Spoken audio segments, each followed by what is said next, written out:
gave you the well wishes before. I'm like, yo, it's Friday. You're going to be Yes. good. You had a little bit of negativity, but it's fine. You know, life is about duality. It's about, balance. Like, you got to take the good with the bad. But, you're in good spirits. So we love that. The Yes. fans love that. Maybe because I talked to that lady this morning, so Listen, man. I miss my therapist so bad. Man, me and mine are locked in. I've been in therapy. This will be my 3rd year. I think July is like my 3rd year. I'll hit 3 years. And yeah. Every time I thought like earlier this year again, I thought this year would be real easy peasy, lemon squeezy. And it immediately bent the corner. A left corner too. So yeah. It's crazy. But yeah. I'm doing better today. Shout out to all the therapists out there. Yes. Y'all doing amazing work. I mean, even what we're about to discuss, it just makes me have a different level of appreciation for people in any form of like healthcare. Yeah. But welcome to another episode of Where's the Remote? I'm your host, Steven. I'm joined here by my amazing co-host, Régine. It's a glorious Friday now that we're recording. I feel like there's a lot for us to discuss, so I don't want to hold this up with any sort of unnecessary conversations. Like we be doing, child. Just yapping. Just yapping. Which is why they tune into us. Yes. And they appreciate it. And they'll appreciate it even more by commenting and subscribing. Turn on your post notifications, all that jazz. But we are here to react to the very, very, very emotional episode 6 of The Pitt, which aired yesterday. So we'll give a really quick recap. Yeah. And we'll jump into our immediate reactions, then jump into the various things that we pointed out in the episodes, and then give our final ratings and get up out of here because it's the weekend. But let's just jump into the season 2, episode 6 of The Pitt, titled 12 p.m. Just focused to the nursing staff at the Pittsburgh Trauma Medical Center in the aftermath of beloved frequent patient Louis' death from complications related to liver failure and pulmonary hemorrhage. Directed by Noah Wiley. Bruh, when the credits came up and I seen his name, I was like, wow, he did it again. He literally did it. He wrote an episode, he directed one. Yeah. So I don't know what his check looking like, but he deserved every damn penny. Every penny. He definitely does. Yes, directed by Noah Wiley, the episode showcases the empathetic, patient-centered care that nurses provide during the ongoing 4th of July shift, while Princess uses her ASL skills to communicate with a deaf patient. Donnie's performing sutras while explaining his meaningful tattoos, and other nurses managing various cases, including a malnourished prisoner whose care sparks tension between Dr. Rabi and Dr. Al-Hashimi. The episode delivers one of the season's most emotional, resonant hours by centering these unsung heroes who truly run the hospital, while the staff continues to work through their grief over losing Louis, a patient who clearly touched many lives at the ER. This was a lot for me. I was telling you off air, I watched it late last night after it aired, and then I watched it again because I didn't take notes last night. Yeah. And I was crying the first time I watched, and I was definitely shedding tears when I watched it for the second time. And you can see we're probably going to jump around constantly as we go through this, but you can even see how emotional it was for them in the process. You definitely saw some watery eyes on the screen with the cast, the nurses, and whoever else was on there. But I had a question for you. I only watched up until season 6 of Grey's, and I've only watched, I think, maybe up to season 4 of ER. Okay. Granted, ER was probably more recent. I think I watched that sometime last year. But even with ER, none of the cases really made me feel away. It was kind of oh wow, this was kind of crazy. This was kind of nuts. Grey's also similar, but Grey's is a little bit more dramatic to a certain extent. So it's yo, what the fuck? I'm still. I forget his name, but the one that had me fucked up a little bit was the male student doctor from the earlier seasons, and he had left. He was at the bus stop, and I think there was a car accident or whatever, and he's the one that ended up, and they couldn't save him, and he was all burnt up to the crisp, and they didn't realize it was him. That one fucked me up, but not in terms of legit tears. Yeah. This show, these last couple weeks, man, they've been messing with me. This is a great second season. Not gonna lie. But my question, because I'm long-winded as fuck, my question as someone who's watched Grey's more than I have, Yeah. Like, do they have those sorts of moments of like those things actually happening? Tears? Yes, like tears. When I was watching this episode, I teared up multiple times throughout the episode. And it reminded me of Grey's. Like, in my head, it was like, this is literally what Grey's is. Like, there have been so many things in Grey's that has had me in tears. A big one is like the plane crash when Mark Sloan, he survived the crash, but like he was doing well and then his body just tanked and then like he died and that like Derek. And then to know his real life situation. Exactly. And then like when Derek fucking died, that had me in tears because he had like a brain aneurysm, but they didn't do a CT scan to see it. And he's in his head because he's a neurosurgeon and he's in his head thinking you need to do this and she ain't doing it. And it's like he could save his own life, but he literally can't even say anything. That when Derek got shot, like it's been so many things on Grey's that has he died. I didn't know about the tumor thing, but I did see like that scene of like him getting shot, and it was like some. Yeah, he survived that. Okay. How Derek died was he got hit by a car, and it like he got hit by like a car, either a car or a truck or something. But it gave him like brain bleeding, and they didn't know until like the end because of it. So yeah, great television. But Pitt is kind of getting back. I feel like I don't cry as much on like the current season of Grey's, but like the older seasons, this episode of Pitt really reminded me of like the older OG seasons of Grey's for sure. Gotcha. Yeah, because like I said, I've watched ER, I've watched portions of both, and I was kind of like, oh, okay, like I've taken stuff in, but it never really hit me. And then I'll put an asterisk for Grey's because I watched Grey's in 2020. How I watch TV now is completely different, and you know. We all have our own personal life experiences, and that also makes you react to things differently as well. Yes. Yes. Yes. Oh my God. Like they triggered me every episode, and this one triggered again. I'm like, it's too much.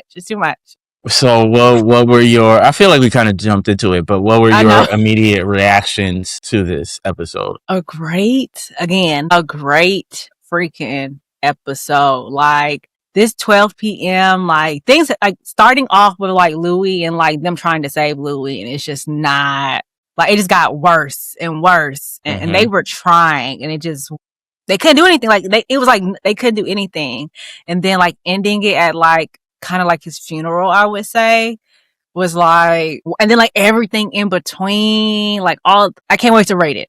I just can't wait to rate the episode because that is how good it really. Like every single thing. And I love how they really, like, I feel like this is like the first time like the nurses have been like the main focal point. Like we're really like, I don't know. I think her name is Angel. I think the nurse name is Angel. Is her name Angel? Because it's Perla. It's Perla. Princess. Maybe Princess. Princess. The young one is Emma. And then obviously my favorite, Dana. Yeah. So it must be Princess. The one that was doing ASL.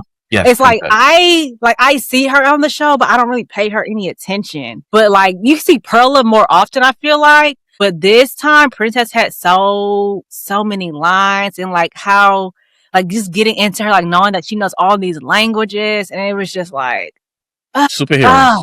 Literally, like great freaking episode, man. Great episode. I don't think there's enough adjectives to describe the experience of watching that episode of TV. Like, and I'm jumping ahead. Yeah. Because I feel like the ball is just starting to get rolling. Like, it's not really like, which might impact my rating in a bad way, because I feel like, yes, a lot has happened and it impacted me, but I also feel like we just get into the thick of it.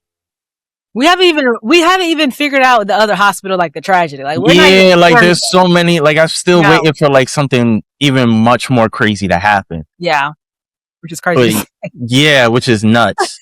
Yeah, and then it's also crazy because it's also the same. It's like a similar experience to like United of Seven Kingdoms. Once the credits is on the screen, it's like, damn, I need more. And then it's like, wait. That 50 minutes passed by that quick? How?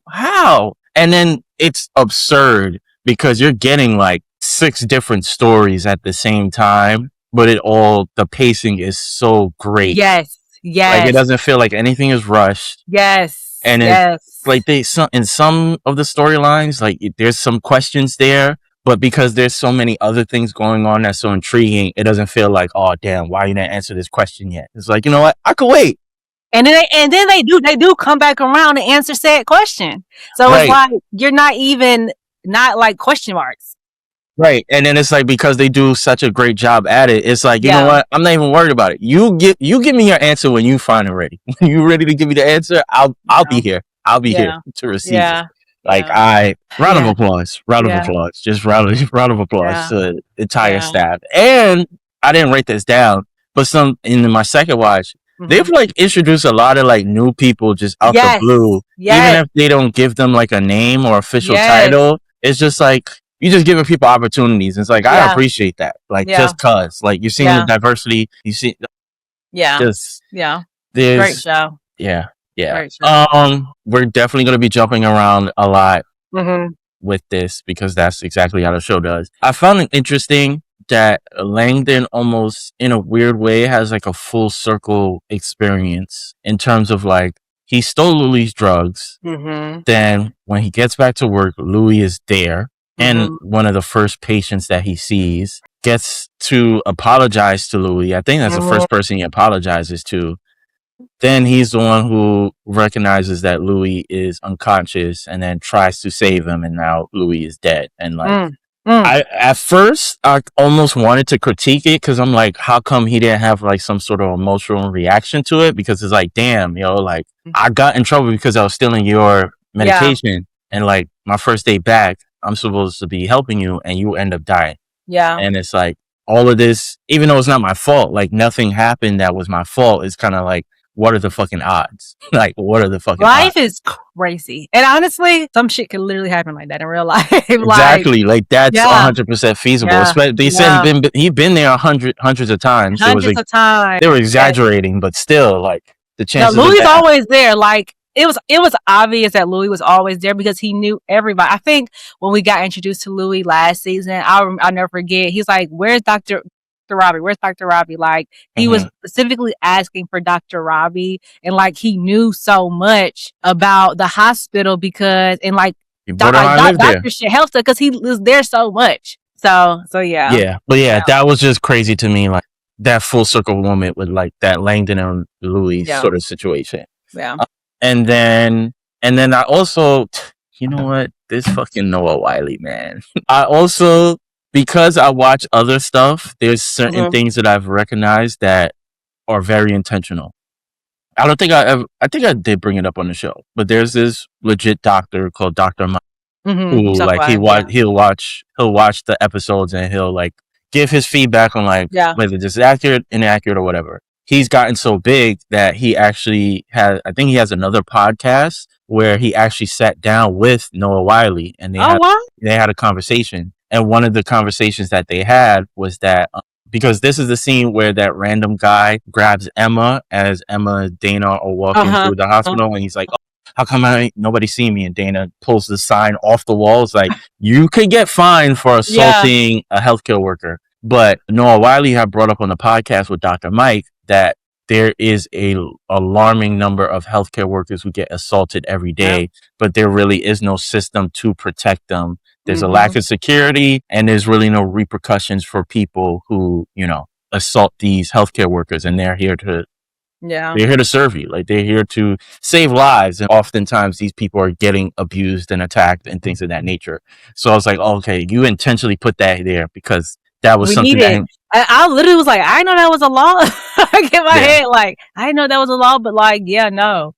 Yeah. People get so irritable. Like, I get it. Like, when you're in the hospital, you feel like you're important and all these things, something's going on with you, but it's like, you're not the only person here. And if you are stable and you can talk and you can do all these things, you are okay. Like, you are okay. There are people in this hospital who can't do none of that and probably need way more help. So yeah. Yeah. And it's like, it made me think about like, if you ever, and I don't know, I've never taken a bus outside of New York City, But in buses in New York, they also have signage in there. Like if you assault the bus driver, like there's a severe fine or whatever. Like, and I remember, which is quite unfortunate. I think has to be at least 10 years ago. I think a bus driver got stabbed before too. So ever since then, they have like this clear partition that protects them from like head to toe, because of there was definitely like a 5-year sort of run of like bus operators getting assaulted. That's crazy. Yeah. People are insane. People are insane. And I get like so many like life things are happening, but for you to get so irate to like attack somebody who's not doing nothing to you, go talk to that lady. Yeah. That's why it's like, I remember as a kid, like some bus drivers, like, you know, you get on the bus and you ain't got no money, like they're not gonna say nothing. They don't care. Yeah. Because I don't know you. You might be one of these wild ass kids who might be out here. You might have a gun on you. Yeah. So yeah. The only case that's like really up in the air that they haven't really answered that we've seen across these couple of lady. No, not even, well, yeah, deaf lady, but Jackson, the boy with the, I don't know if he's had like a psychotic break. I don't know, like, man, I don't know what the fuck is going on. I'm going to give you my input on that but let me go talk about Louis first, and I'll give you my input about that. Yes, go ahead. I guess I can believe, but the fact that the reason why Louis died was because of his liver. Not even that, because technically he died because, well, yes, he died because of his liver, but I guess I'm getting deep, but he really died because his wife and his unborn child were killed, and that led to the alcoholism, which then led to why he's in the position that he was in now. And that's like the crazy part about life. One thing can happen and it's domino effect and sets so many things off. And like, that's why you kind of have to be grateful, because it's like, you just don't know what you will do in those situations. You literally don't. I tell those people all the time, let's kind of go back to Jackson, but I tell this all the time, like, there's so many hypotheticals that you'll put out there, right? And then like somebody's telling you their situation and you're like, well, I would do this. And it's like, you don't know what you're going to do unless you're in that situation. Like you have no idea how you're going to react. So stop with all the hypotheticals and tell somebody how they should feel. If you ain't been through it, shut the hell up. Yes. Period. Yes. Because that domino, because in a weird way, it made me think about Jay-Z, because I read his autobiography before, and it's well documented how he had like an estranged relationship with his father because his father left the household. Come to find out, the reason why his father left the household is that someone had murdered his brother, and so he couldn't deal with that. And so he ended up just leaving the house, trying to figure out who murdered his brother. And then that then led him to substance abuse and just abandoning his family while they're living in the hood. Like, that becomes a domino effect of like, now he's growing up impoverished. He only has a mother. Yeah.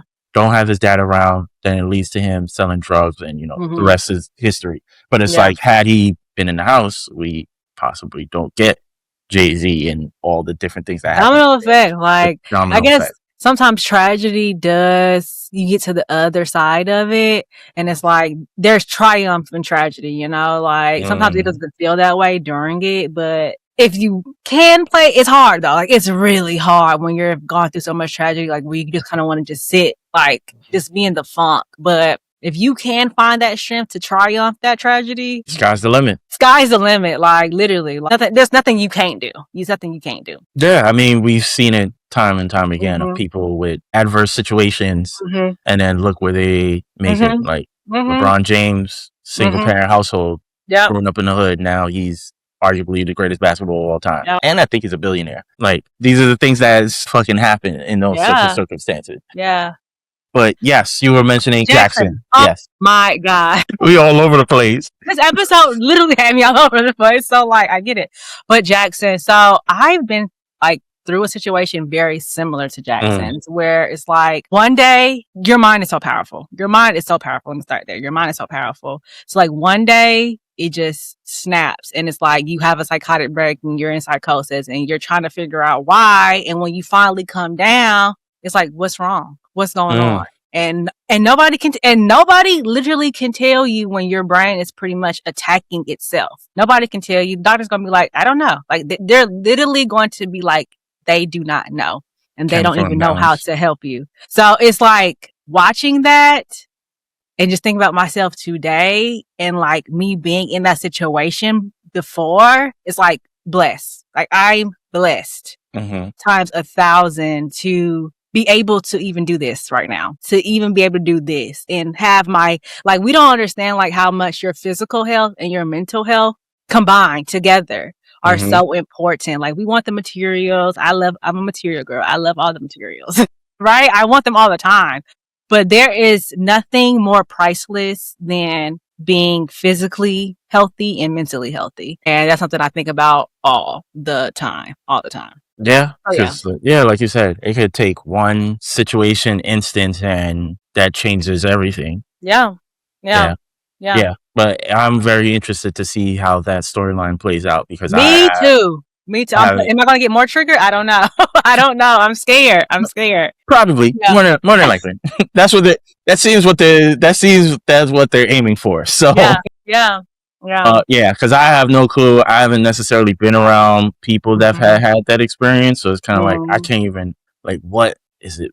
Did he potentially take something? Is it just chemical imbalance in our brain? Should be happening? Like motherfuckers be fed up. It could be stress. It could be like you just have all this pressure and this stress on you, and you're probably not sleeping, and all these things where it's like it catches up. Like they said, the body keeps count, literally. Yeah, and they said and it will turn on you. He's trying to be a lawyer, so he's studying for the bar exam, and like he's probably putting himself through so much mental strain that he just can't take it. Probably not eating, not sleeping, not connecting with his friends and family the way he needs to. Like, so all the things. Which just means like stop playing in motherfuckers' face, because motherfuckers gonna have a psychotic break and then poof, you gone. Stop playing in people's face. Every time this woman is on screen, I can't, like the cancer lady. And listen, Roxy, it is killing me. She's in so much pain. When she looked at her husband, and you can see how tired he is, and you can see how tired she is of going through this. And I feel like in her head, she's contemplating, should I just end it all? And I don't know if the death doula is responsible for, or is something the ability, or if that's a service that they normally offer. Usually they're the ones to like help guide. I don't know if they're like, we can actually do it, which is, if so, I want to say no, because it's like technically that's murder. Like it's a thin line. Yeah, it's not legal. I don't think it's legal anywhere. But yes, but like people, I could imagine being in that much pain, and it's like I'm not getting better. There is no triumph from that. And then what makes it worse, the doctors and the nurses was like, oh yeah, you could take this and you need this and then that. And it's like, he's already doing so much. And now you're telling me there's more for him to do.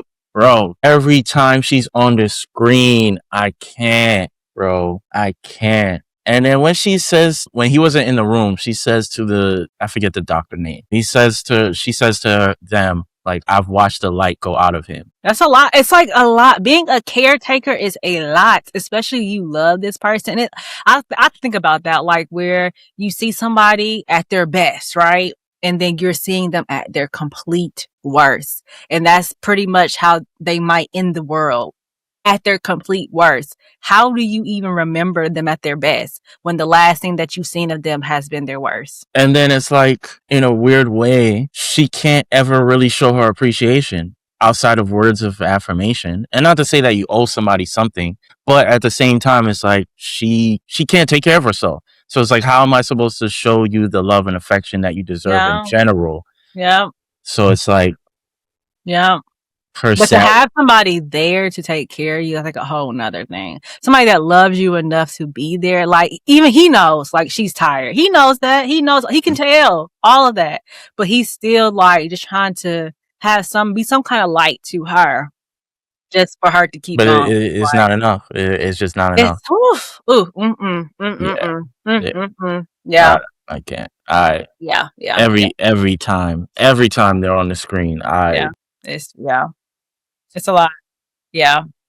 And then here's another intentional storyline, but we have Gus, the incarcerated patient. Mm-hmm. Obviously, the conversation is about the princess, and how they have terrible conditions and they don't take care of people. And they're using that to essentially tell a few stories. Obviously, the one I just mentioned of the prison system and terrible conditions, but then they also use it to display the difference in ideologies between Dr. Ravi and Dr. Ahashimi, where Dr. Ravi obviously cares, but he's used to the ER. He's used to the sort of how things are run and, you know, the capitalist aspect of it, of like, we need spaces for more people because we don't have the staff to handle the people that are already here. So it's like, if you're stable enough or if you have other means, yeah, you gotta go. Like, you probably should get more professional care, but we can only give you so much with what we have. And she's like, look, we gotta exhaust all of our resources. But it's like, yeah, I hear you, but it's like, you can't. Unfortunately, that's not how it really works. Yeah, I think when he asks her, like, when she's talking about the homeless man versus the guy that's in prison, it's like, yeah, but this homeless man, he doesn't have anything once he goes on the street. Like, that's it. Like, we can help him now and probably help him longer, but at least in prison, you have doctors and nurses that can, probably not at this degree, but at least you have somebody to help there, which is like two fucked up situations. Yeah. And then extremely fucked up situations. And then she makes that comment about, you know, just because the system is fucked up doesn't mean you should stop trying to fix it. Right. But it's like, it kind of goes to all of these systems. Like, yeah, you could play your part, but it's like, you're a pebble in an ocean. What? Pebble? You're a grain of salt in an ocean. Yeah. And it's slightly different because it's like, these are patients, so you have one-to-one impact there. But it's also like, there's millions of people that are going to go through that ER on a yearly basis. So it's like, yeah, technically your job should be like, hey, if I save one life, I've saved many. But, you know, it's never going to be enough. Potential delay could mean the life and death of somebody else at the same time. Yeah. I see it from both of their perspectives. Yeah. And then obviously we see Dana finesse the system and sabotage the machine because she know, oh, that's a local guy. Like, he's from around the way. I'm like, is that the boy that she kissed at Sonny's? And that would be kind of wild. That would be kind of wild. But I love Dana so much because she's like, and I mean, they all are, but like, she's like a different level of like a realist of like, yes, we're in like an impossible circumstance, but also at the same time, like, you know, like, I'm good at my job, but trying to have some level of some normalcy around here at the same time. So it's like, I probably shouldn't have done it, but fuck it. Yeah. Like, what y'all gonna do? Fire me? You can't. You need me. You can't prove it. You can't even prove what I did. So there's and it's like, a couple days ain't gonna hurt. Yeah. But yeah, and then another example of commentary that they're trying to use with the deaf woman Harlow. It looks like they only have one interpreter in the whole damn ER, and she had to leave for something else. So there's commentary there about staffing issues. Yep. Then how Princess seemed to be the only other person there that know ASL. And what a coincidence on that part. Right. But it then leads me to think about I've seen people speak more about like ASL should be something that's taught more regularly in schools. On top of not only like you should consistently be learning a different language, because for most schools, like, you may take Spanish once. In America, it's one language. Yeah, you may take, and you may only need to take it like one time depending on what it is. One time in elementary school, one time in junior high, one time in high school, maybe in college, depending on what your major is, and like that's it. Yeah, and we know like America is full of immigrants. Like, you should probably at least know Spanish because I think there's more Spanish speakers in America than English speakers. So I believe it. But yeah, ASL is also something like, for how much inclusion is talked about, maybe not so much now because of current administration, but ASL is definitely something else that should be, you know, more aware of. Normally people don't. I mean, at least you're forced to take a language class at some point. ASL, you're not forced to take at all. No, never. But one thing before we get into more things. Louis' emergency contact being the hospital. And he had the direct line. That was like, blew my mind. Blew my mind. Was Louis homeless? I don't think so. I don't know. That's a good question. He might have been. He may have been. Because they said they caught him on the street a couple times, so they had to pick him up on the street a couple times. Yeah. And I mean, it seems like with the level of alcoholism that he had, I don't think he was able to keep a stable job. And then Robbie said the last time he worked was like a groundskeeper at the stadium. In 98. So, may have been. He may have been. Which is why he was constantly at the hospital. Yeah. All right. One of the few times that I actually had a smile on my face in this episode is Emma and Princess are bonding over them speaking French, and then Dana's like, hey, no shit talking around when they're talking French. I'm tired of it. I thought that was funny. And then also Dana gets pissed at management. I could go on a fucking rant about this. Yes. But she gets pissed at management because they send donuts downstairs for them working the holiday. Versus, as she mentioned, getting more staff members, getting the things that they actually need versus some bullshit food, which is counterproductive because that's a sugar rush thing and it's going to spike your sugar up and then you go crash and go back down. It's like, why do you think I want to be appreciated with food? There are so many other ways. Have you ever asked the people how they want to be appreciated? Never think about that. It's ridiculous. If you worked, I'm sure you have worked. We've all have worked somewhere where you've had a pizza party on more than one occasion. And fun. We're not kids, okay? Not so fun fact. Anytime you see me drinking on the show, all these stupid bottles are from previous employers. Because instead of giving me shit that I actually could use, they give you like, oh, here's swag. Here's a bottle with our logo on it, or here's a tumbler with your initials on it. It's they spend hundreds of thousands of dollars to even do that. And it's like, do you know you could put that somewhere else? You could put it in my check. How about that? How about them apples? You put it in my check. So yeah, I have like 4 or 5 of these stupid bottles from all these different companies that I worked at because that's their way of like showing appreciation instead of like actually doing real shit that could actually truly have impact. But the fuck do I know?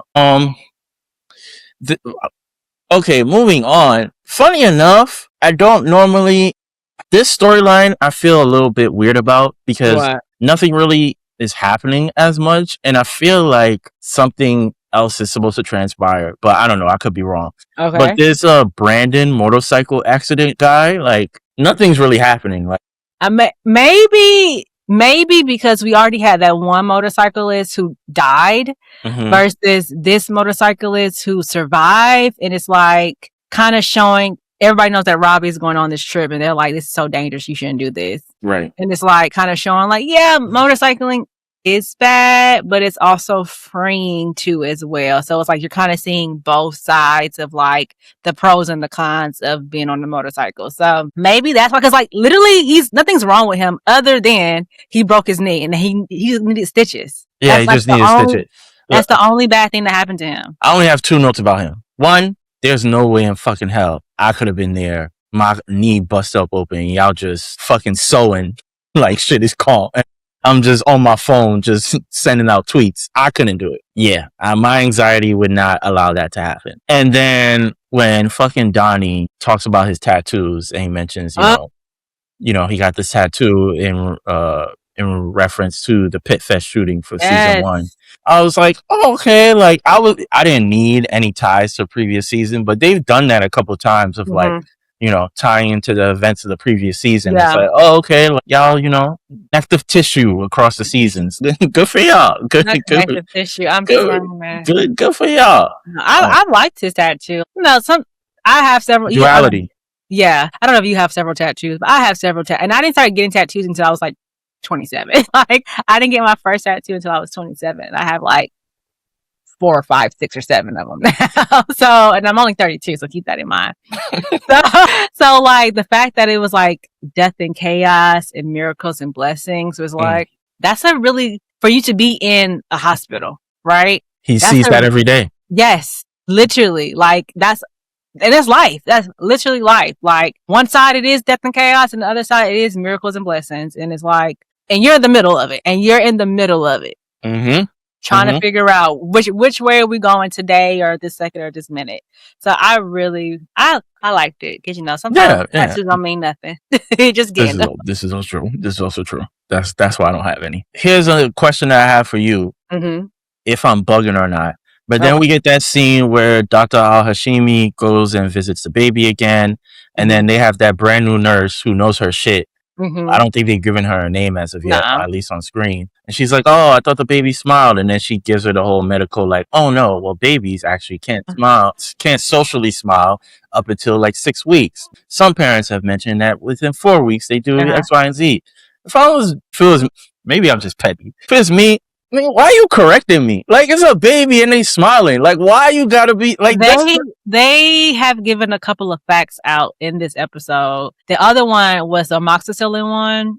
They asked the guy that fell off, the motorcyclist, and they were like, "What are you allergic to?" And he was like, "Amoxicillin. I got a rash too. I'm allergic to amoxicillin technically." And they were like, most people are not even allergic to them. They just never know because they lived their entire life without like thinking they're allergic to it, but in reality, they're really not. So I think they're just kind of dropping these little these facts about what's true and what's not true, and things that we think are true. So debunking myths. Exactly. 100% debunking myths. Yes. That's a great point. That's a great point. I didn't think about it. I was just in my petty bag. I'm like, yo, why are you correcting me about something? Yeah, like, why are you correcting me about something that's so meaningless? Like, the baby don't care. That's basically what they were doing, debunking facts. Yeah. They smiled. Like, it's cute. What the fuck? Correcting me for it. Yes. This was just a minor storyline in this episode, but Rocky, all I wrote was that's that gluttony they be talking about in the Bible, with Rocky's the one with the hot dog eating contest, so he kept vomiting. 361 hot dogs. He actually ate 36. He actually ate 36. Yeah. He corrected Langdon after that. He ate 36. I thought he was saying 351. He was like, yeah, no, 300. Oh, he said 30. Yeah, 36. He said 36. But that's the gluttony they be talking about in the Bible. He said, I'm going to do it again next year. You barely survived this year. All that processed meat. Oh. It's ridiculous. Ugh. And they do it often, by the way. I never watched that. I'm cool. It's cool. Crazy. And then all of the rest of my notes are on Louis. Okay. For me, at least, and I'm sure they've probably shown it on ER or maybe in Grey's as well. But that was the first time I ever seen people discuss like the process of what they do with dead bodies, as Dana. No, I think that was like the first time I've seen it, because I was like, dang, I never even think about when people do die in the hospital. What do they do to even get them to like the mortuary and stuff? Like, what do they do? Yeah. So it's like, which I think I said in the synopsis of like, it was more so focused about the nurses and like putting them on the spotlight. And it's like, yo, like somebody does have to like clean the body and prep it. And like, even post death, like there's a level of catering that is, present, and like, they have to turn them over in the nude, like they're cleaning off all the blood or whatever. And then I didn't know about the breathing, but I do know like when you pass, like your body releases everything. So when they turn him over and then he lets his breath out and then Emma gets scared, that didn't throw me off. But yeah, I think that's the first time I ever seen a TV show. So amazing, man. It's crazy. Discuss that. And even the other part of it, when they put him into the other room to like show their respects of like, yes, we prop him up, we leave a hand out so that if family comes, they could, touch his hand, but you also don't want to put him up too high so his head doesn't move. And I was like, that level of care and attention, even if they're not here, their spirit is gone, but they're still here in the physical form. Like, that spoke a lot to me. Yeah. And then obviously they bring it up multiple times of like, does he have family? But it's like the ER was his family. Those were the people that truly, and it shows like they are the ones that truly cared for him. Like they all had their own. Like when I say they were all messed up when they found out that Louis passed away. All had their separate memories and stories about him, whether good or bad. Like Donnie was like, yo, I had to carry him to the ER. Like I wouldn't be happy about that, but now that he's not here, it's like shit. Like even when they're telling people around, like Donnie, he's like, really? Like Perla, she was in shambles. Yes. She couldn't deal with it. Like Princess was just high alert. Like, Yep. not Ogilvy, Whitaker, he ran when he found out.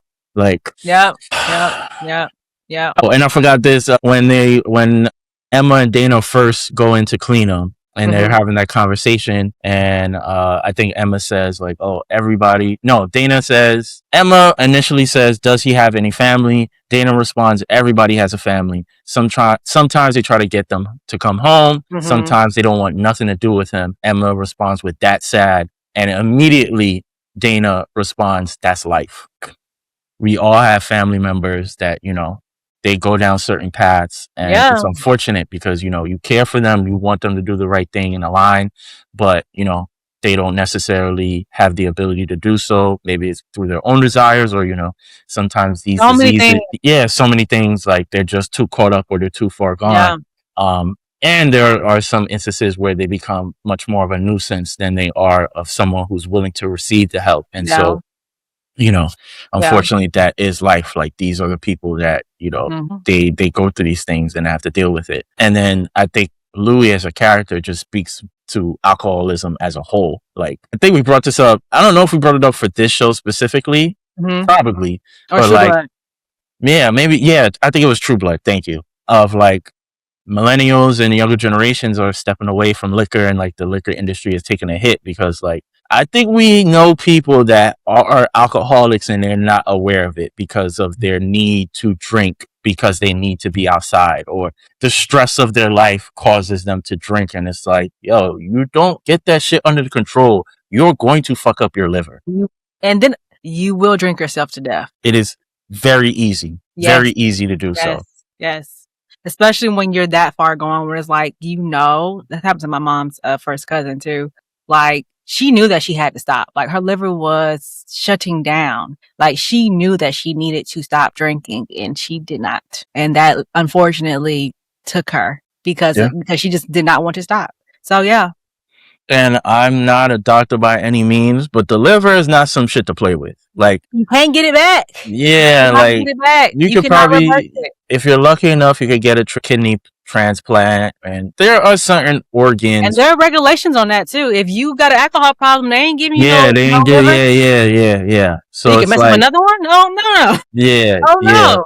Yeah. And that's not even like a foolproof sort of situation because your body can reject another organ. So it's like, bruh, that we already spoke about us not drinking anymore. So it's like, I don't need any sort of, I think I'm completely done. I'm cool, bro. And I'm not even someone who now. Like, I'm over with. It's over with. And then this was something I wrote down when they're having their, I guess, funeral, for lack of a better term. But one of the things they brought up was like, oh, he always said thank you. And they all like nodded their head at the same time, because it's like, how many times have they saved people's lives and they don't even get like a thank you or like a pat on the back or, whatever. It's like, oh, this is what you're supposed to do. Or like you're getting, because now we see how much, and it takes them a while to make that kind of money, but we see how much these doctors and nurses or whoever are making if they're tenured. So there's like a level of like, well, you're getting paid X, Y, and Z. And it's like, has nothing to do with it. It's like, I'm still a person. Like, it's like, I'm still a person. Like, yes, please say thank you. Which that actually sparks another thought I had that I didn't write down, but like the whole Dana cleaning the body multiple times and prepping or whatever, it's like, there's a level of care that goes into that, and like a desire. Because she even says like, oh, because Emma asked her, was like, oh, I thought we cleaned her already. It's like, no, there might be blood that's already dry. So you have to do another sweep of the body or whatever. And it makes me think about, and I don't know how present this is in other parts of the country, but I know in New York specifically, there is a short entry when it comes to like young women becoming nurses. And so there became a conversation of like, you have a lot of these young women who become nurses, nurses assistants who aren't necessarily passionate about the field. It's about them getting in there, making a lot more money at a younger age in comparison to somebody else that's, going straight to college or having to be an intern or whatever. And like, they're focused on, the material aspects of life. More power to them. But then like my mom, who used to work in a nursing home, like she would complain all the time of like, you see these girls in here, they don't want to do nothing with the patients. They don't want to help them when they're, defecating on themselves, or wash them and do this or do that. Like, they just want to basically collect the check and go home. And it's like, It's not that kind of job. Like, it's that's not not the that kind kind of of job. job. Like, you Yeah. have to be passionate. If you Yeah. like, the same way Dr. Al-Hashimi is trying to save or partially save this incarcerated Mhm. patient because he's not getting the kind of nutrition that he needs. Yeah. Like, that's the way everybody should be treated, regardless of who they are. And like, you get these people who, they are in it for the wrong reasons. Yep. They're in it for the check. And it's like, Yep. these are people who are showcasing, like, this is the level of care that you need to have Yep. in this That field. part. Whether That you're part. alive or whether you're dead, Yep. that's the level of care that you're supposed to be Yep. sharing. And so, Yeah. My mom had, I was in the hospital recently. And so like, that was her complaint. Like, in the ICU, they are like really good at it because obviously ICU, you need care, right? Mhm. But once you go to those other levels, they don't care. They don't care. You're just another number. Literally, like, they did what they were supposed to do, whatever that was, whatever that was, and they don't keep it moving. And I was just like, yeah, it is sad because this is not the kind of profession, like, you're not at a desk job where you can clock in, clock out. You're not saving lives. Like, you're literally not saving lives. But unfortunately, in the hospital, that's your job, is to save lives. So yeah. So it's like, I don't know how it is now. I know that was kind of the conversation several years ago or whatever, because I just told you. This is 2 weeks ago. Mom said that 2 weeks ago. So yeah. Because I'll see like some, and there's definitely a level of misogyny behind it, but they'll see like, oh, you got these nurses out here, like, they'll get the money and then they get in the BBL, and like, you in scrubs with a BBL, and it's like, she's allowed to do whatever she wants with her body, but then also at the same time is like, what are your priorities, really? Like, so I don't know. I don't want to get that deep into it, right? Yeah, I don't want to get deep into it because who's to say that you're not good at your job because what your body does? But I could also see like someone, oh, I've got this job because I could make a few $1,000s, get my body done, get this purse, do what I want. Yeah. So it's deep. It's deep. But yeah, they all nodded their head in approval, and they said that he always said thank you, and it just made me think about, like, which is a thankless job.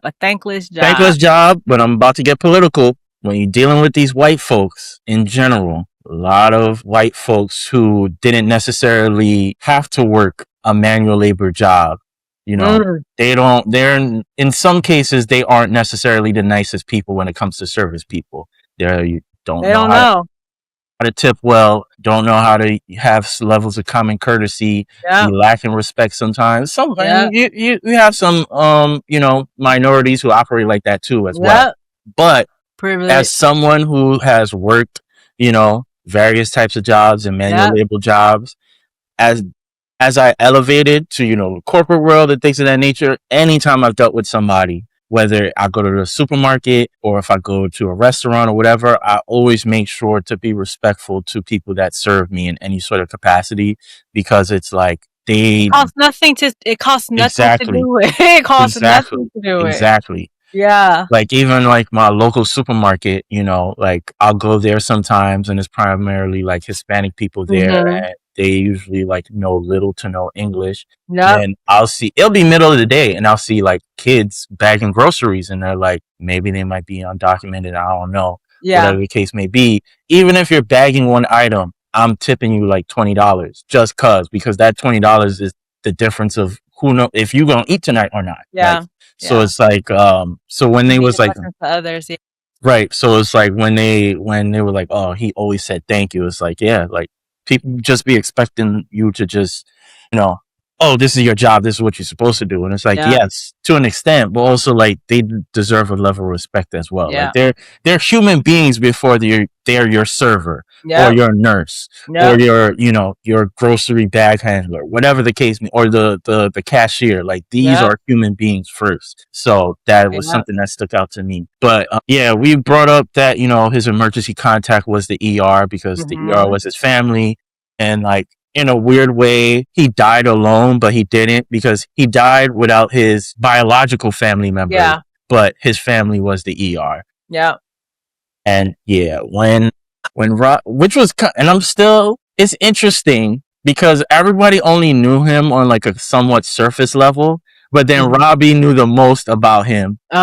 Which was just interesting to me. I don't know what was the sort of like symbolism behind it, but because it was like Landon was like, oh, I found this picture. Like, does he have wife and kids? Like, who's this number associated with? Whatever. And nobody really knew anything. But then Robbie had all the fucking facts. Maybe because Robbie been there for a minute. Like, Robbie has been in the hospital for a minute. So maybe that's like the biggest thing. Yeah. But yeah, so then he's going into the whole speech of like, you know, he used to work at the baseball field and like this, and he stopped working. And then he met Rhonda. He didn't want kids. And then Rhonda convinced him. Once he got to Rhonda was pregnant, the baby was a month away, and he died in a car accident. It was like, okay, everything makes sense. Everything makes sense. I lost it. Yeah. And it shortly after roll credits. Like, literally. Like shortly after roll credits, I couldn't. I couldn't, man. Yeah, very because heavy. like I said, that's a domino effect. He was probably doing his job, living his life, trying to figure things out. Then, you know, met this woman, madly in love. I don't want kids. You know, she's pregnant. Great, I'm ready. Months before the baby is here, they die, and then probably quit the job. Probably that's when he got on, you know, the alcohol, and he just couldn't put it down because the thing that mattered the most to him in his life was no longer there. Yeah. Is that all your notes? I don't got anything else. Okay, Louis got you. You're part of the staff too. Clearly, my last two notes was this whole Santos and Garcia romantic thing. Did you catch that? Yeah, so I did catch that, but it was so small. It was kind of like, it was so subtle, but it's like I need more. Where we go? Garcia is so like, she don't play, so it's so interesting to see. Somehow she has a soft spot for Santos, which is like, out of all people, right? Santos, cool, whatever. And then my last note is the AI messing up with the surgery, and how when the surgeon came down and was like, "This is so wrong," and then Al Hashimi's like, "But Santos knows that she needs to proofread." It's like, this is the thing about AI that I hate. If it's supposed to be 98% accurate, and I got to proofread, you're basically giving me more work to do. Like, you're not going to just did it off the bat. Exactly. So what is the point of me using something that's supposed to be helpful when it's really just making me do more work? I don't like that at all. Yes. At all. Yeah, I think I said that. I think I said that earlier when they introduced it. Like, it's going to cause something.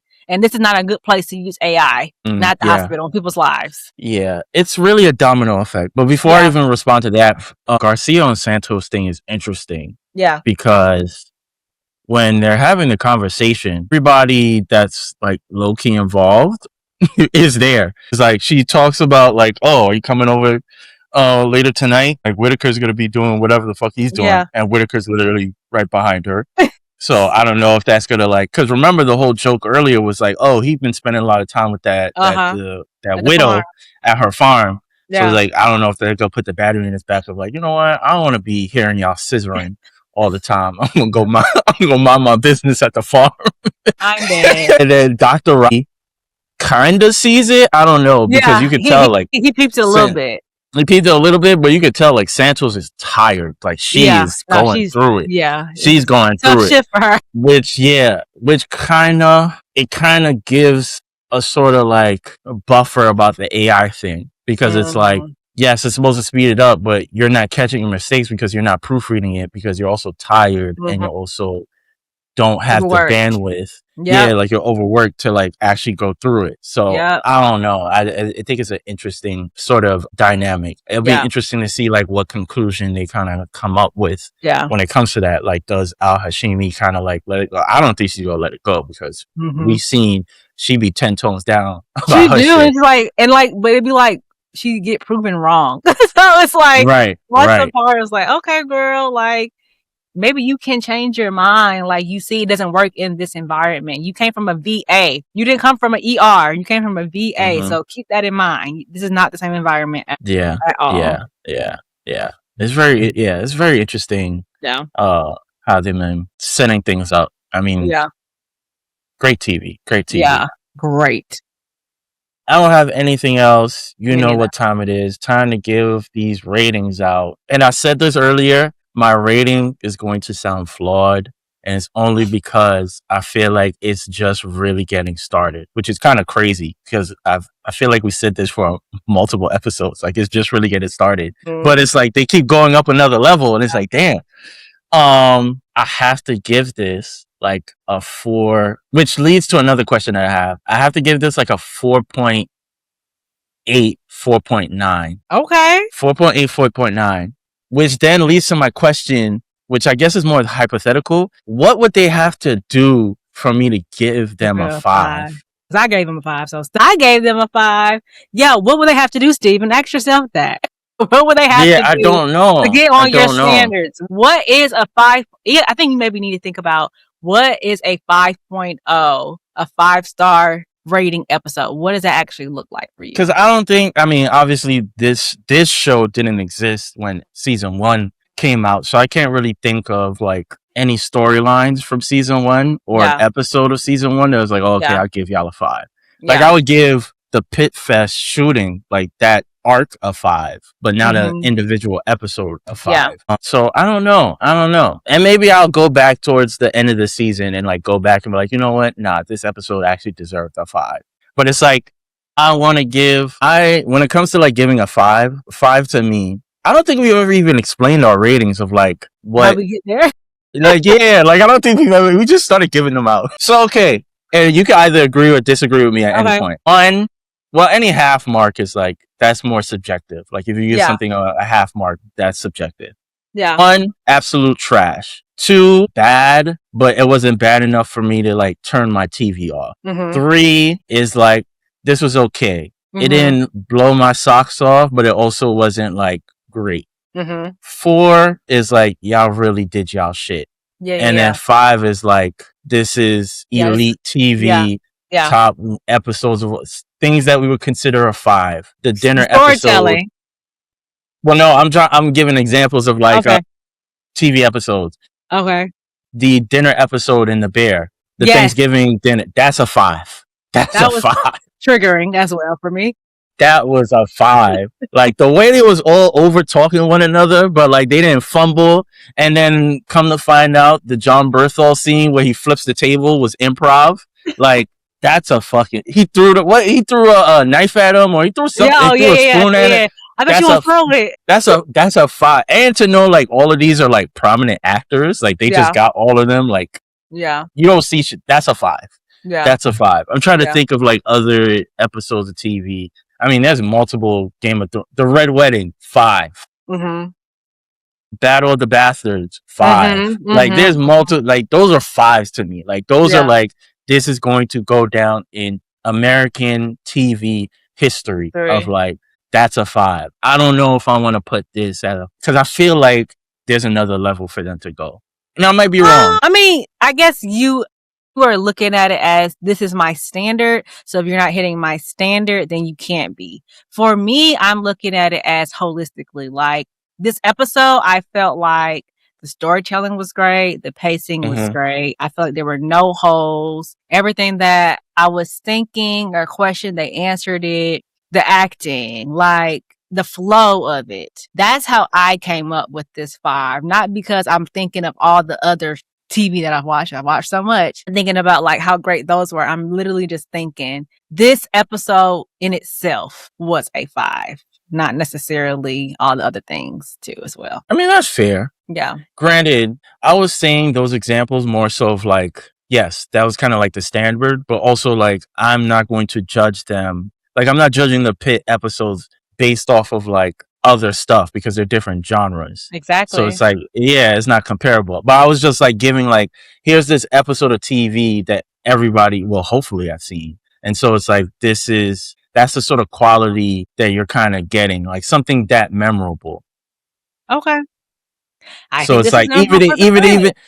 even if you knew nothing about Game of Thrones and you just made somebody watch You the watch Red the Wedding, episode. watch that one episode, it'd be like, what the fuck? Like, what did Yes. I just watch? But compared to this episode, like I said, it started off with Louis dying, dying, and it ending with Louis' funeral. Like, he dead. he's dead.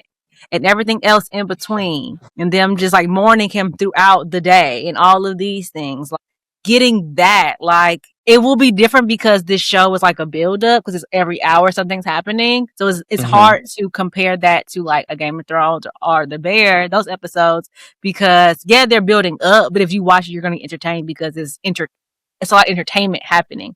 But as far as storytelling goes, this episode was chef's kiss. And I really enjoyed it. And that is why I gave it a 5-star rating. I have if I don't have any cons, it's a 5.0 for me. And I like to complain. So there's that. That's fair. And like I said, I might towards the end of the season go back and you know what, like, this deserved a 5. I just feel like they've done such a great job so far. And it's like, the ball is just now starting to roll a little bit more. Like, I feel like get 3 5s. I don't know. Yeah, I just feel like something is going to happen. Yeah. That's going to be like, this is 5-star. Like, this is like, what the fuck? Like, yes, this was what the fuck emotionally and so many different things. But I don't know. Maybe I'm just being a fool. Maybe I'm just being very optimistic. But I feel like you're a tough critic, child. That's all it is. You're just tough. It's not even I don't even feel like it's a tough critic. I just feel like they have done such an amazing job. And I feel like this is the tip of the iceberg for them. Like like, I feel like they got something in the tuck. Like, you thought this shit was you thought this was our best shit? Yeah. Oh, it's something better. Yeah, I got you. Yeah, like, I just feel, like, I feel like they have something in the tuck. Cause we still, like, this big thing has been like this Westbridge hospital closing. And maybe that's not even really it. Or even the baby situation. Like, we don't even know, like, the whole baby. Like, I just feel like there's something that they've been holding back on. Because even the Asian couple, haven't seen them in like 3 weeks. Haven't seen them in 3 weeks. Like, I feel like there's something that they're holding back on, and then they're just gonna drop it, and it's gonna be like, damn. Yeah. I hear you. So that's why it's like, oh, I don't want to give a 5. I don't want to give a 5 too soon. I don't want to give a 5 too soon. But this is it's a great episode of TV. I hope everybody is enjoying the Pit as much as we are. Yes, we are. There's definitely making up for Hijack. 100. Yes. 100. I forgot you were watching that show. Listen, I was in another Discord today, and I was like, because they were asking, like, they were unsure about watching Cross, and I was kind of like, I wouldn't say you have to watch it, but I also wouldn't say you'd be mad at watching it. But I was Hijacked, you'll be mad at watching, and I was 100%. Like, I was telling them, it was like, the only reason why I'm still watching is because of the podcast. Like, we dropped Pluribus, we dropped The Last Frontier. I don't want to do that for a third time. I know. I know. You know what? Ride the train. Ride the train. But hopefully everybody's enjoying Pitt as much as we are. I hope you're keeping your tissues on the side. Because speaking of tissues, I don't know when we're going to do this. We're definitely going to have to cover This Is Us at some point. We're definitely going to have to do This Is Us. Oh my God. But the best type of drama that's not drama, man, This Is Us is why I live the life that I live today. It is easy to be Jack. What's that last name? Oh, I can't remember. I was about to say Jack Shepherd. I was like, that's Me too. lost. Me too. But Patterson. I think it's Peterson. I don't remember. It's Jack P. Okay. It's so easy to be Jack. Like, just doing the right thing. Like, there's always doing the wrong thing, but just doing the right thing when it comes to your family, your friends, we're definitely covering This Is Us. I don't know when. Yeah. But we're definitely covering This Is Us because that's, I feel like because originally, what was the name of the show we wanted to watch for Valentine's or for the month of February, actually? Remember that show that was on the OWN network with, Love it. Yes, that was a show that I really originally wanted to watch, and then we Yeah. couldn't because it's not streaming anywhere, which makes no Yeah. fucking sense to me. Yeah. So I was like, I want to get into something a little bit more lighthearted, even though This Is Us is deep if you're paying attention. Because It really I is. didn't. Granted, I didn't even finish it. I started it, Really? and every week I would, yeah, Man, every week and it ended really well too. It ended really well. I was weeping. Yeah. I was weeping. Some of the lines Sterling K. Brown's father was given. What, his birth dad or? Yes, his birth dad. Man, yes. even that, bruh. Yeah, I'm with you. I'm with you on This Is Us. I could do that. Shambles. Yeah. So maybe depending on how our schedule goes, we might cover. Actually, yeah. I'm not even gonna try to. Depending on how our schedule goes, just leave it. Yeah. I don't know if we'll be able to hit it in 2026, but I'll probably put it on the docket for 2027. Probably put it on the docket. There's like fucking 7 seasons of True Blood. Like, yeah, I know. Please, I know. Bear with me. Bear with me. But yes, I hope y'all have been enjoying the shows that we've been covering. I hope you've been enjoying the podcast. If you haven't done so already, like, comment, subscribe. We need y'all support. We appreciate y'all support. That helps the show grow. Share it with your friends. Reach out to us on socials. And we are out of here. We gotta go because we both tired and we got shit to do. Yeah. As am I. Okay, bye.